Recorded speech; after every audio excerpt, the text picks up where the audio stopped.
মানুষ এত চালাক যে আল্লাহর সাথেও চালাকি করবে। একজন বিখ্যাত বুঝলেন মোড়ল, ও জীবনের শুধু সারা জীবন মানুষের ক্ষতি করেছে, উপকার করেনি। ওর ছেলেদেরকে বলছে, বেটা আমি যখন মারা যাব তো পুরানো কাফন আর পুরানো কবরে আমাকে ঢালা মাটি দিয়ে দিস। বেটারা বলছে, আব্বা আপনি তো এত যোগ্যতম একজন ব্যক্তি, আর আপনাকে পুরনো কাফন আর ঢালা মাটি দিব, তার কারণ? বলে ও তোরা বুঝবি না, আমি যেটা বলছি সেটা শোন, আমার ওষুধ তোরা পালন করিস। বলে ঠিক আছে। মারা গিয়েছে, পুরনো কাফন দিয়ে ঢালা মাটি দিয়ে চলে এসছে। এবার কেউ শ্মশানে যায়, কেউ গির্জায় যায়, কেউ কবরে যায়, কাউকে ঢালা মাটি দেয়, কাউকে পাটাটন দেয়, কিন্তু সবারই রূহ এক জায়গাতেই হাজির হয়। আর সবারই রূহকে প্রশ্ন মুনকার নাকির করে। কথা বুঝলেন? সে হিন্দু হোক, জৈন হোক, খ্রিস্টান হোক, ইহুদি হোক, নাসারা হোক, যেই হোক না কেন। এবার ওই ঢালা মাটি দেওয়া হয়েছে, কিছুক্ষণ পরে এবার মুনকার নাকির এসে হাজির, বলছে মান রব্বুকা। বলছে তোমার রব কে? তো বুঝে কবার। তো বুঝে কবার মানে? বলে তুমি দেখতে পাচ্ছ না পুরানো কাফন, ঢালা মাটি অর্থাৎ পাটাটন পচা মাটি সব আমার বুকের ওপর চেপেছে। তার মানে একবার তুমি হিসাব নিয়ে গেছো, পুরানো কবরে হিসাব কবার লাই। তো আল্লাহকে বলছে, আল্লাহ আপনার বান্দা তো চালাকি করছে। আল্লাহ বলছে ওকে টাইনা জাহান্নামে দিয়ে দে, জাহান্নামে দিয়ে দে। কারণ দুনিয়াতে মানুষের সাথে চালাকি করেছে, ও আমার সাথেও চালাকি করার চেষ্টা করছে। বাপজি ভাইরা, আমরা মানুষ হলাম এইরকম, কাল কিয়ামতের দিনে আল্লাহর সঙ্গেও চালাকি করার চেষ্টা করব। এই জন্য আমাদের জীবনের ভিডিও রেকর্ডিং আমার আল্লাহ করে রেখেছে, কিয়ামতের দিন ভিডিওটা প্লে করবে, জীবনে চালাকি করার কোন রাস্তা থাকবে না, রাস্তা থাকবে না। আজকে আমরা বলি আমাদের স্ত্রীদের ভালোবাসি, কিন্তু মূলত আমরা ভালোবাসি কি একবার দেখেন তো বুকে হাত দিয়ে। আমাদের আগের বাপজিরা ভালোবাসতো, কিন্তু মুখে কোনোদিন প্রকাশ করতো না। করতো? মুখে প্রকাশ করতো না। এখন বুঝলেন অন্তরে ভালোবাসা নাই, কিন্তু মুখে খুব আই লাভ ইউ 2 3 4 5 6 7 8 9 10 11 12 যত যা আছে বলে দিছে। জি, বিদেশে আছে বলছে যে জানো তুমি খায়াছো, ওরে আমার সোনা কইলে কিছু নাই, বাড় সব ফাঁকা। বুঝলেন না? স্ত্রী হচ্ছে স্বামীর কি জান, হ্যাঁ? স্ত্রী হচ্ছে স্বামীর লেবাস, স্বামী হচ্ছে স্ত্রীর লেবাস, নাকি?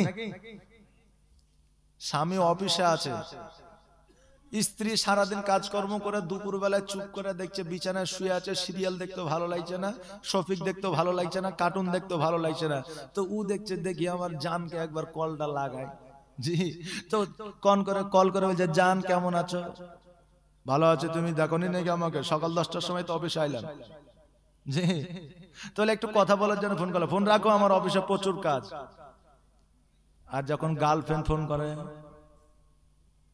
মোটর সাইকেল চালাচ্ছে তাও হ্যাঁ ফ্রি আছে বলো, কোনো অসুবিধা নেই, নো টেনশন, বলো হ্যাঁ হ্যাঁ, হাইওয়ে পুরো ফাঁকা খালি, তুমি যতক্ষণ কথা বলবে কোনো টেনশন নেই।